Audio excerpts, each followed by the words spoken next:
ای بهاری آرزوی عمر انسان مرحبا، ای صفای روزگاری چرخ گردان مرحبا. از نزاکت نکهتی گل بر مشام کس رسید، ناز نوروزی به خاک تاجیکستان مرحبا.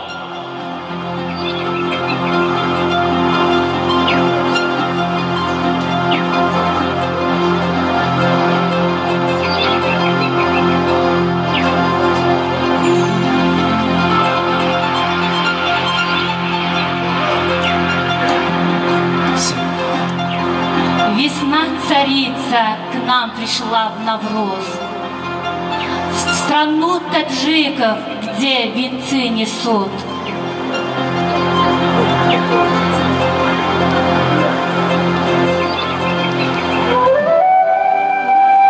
Ман бахорам, ман бахори мушкборам, ман бахори лолазорам, ман бахори бегъуборам. آمدم بر سرزمینی تاجیکستان، غوصه از دلها برآرم. آمدم از نو طبیعت زنده شد، گلها شکفت. عاشقی با مهربانی بر نگارش شعر گفت.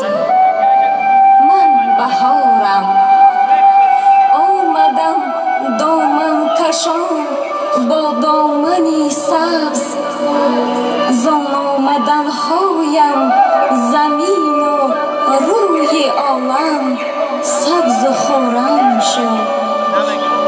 چهچه بلبل به دوش پیر و برنا می رسد. فصل دیرت نفسین گلهای زیبا می رسد.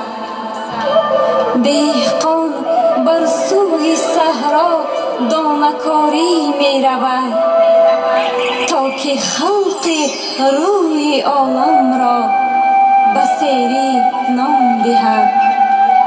من بهارم، من بهاری بی‌غبارم، زینتی هر یک دیارم. آمدم تا از ضمیر عالمیان غصه و غم را برآرم.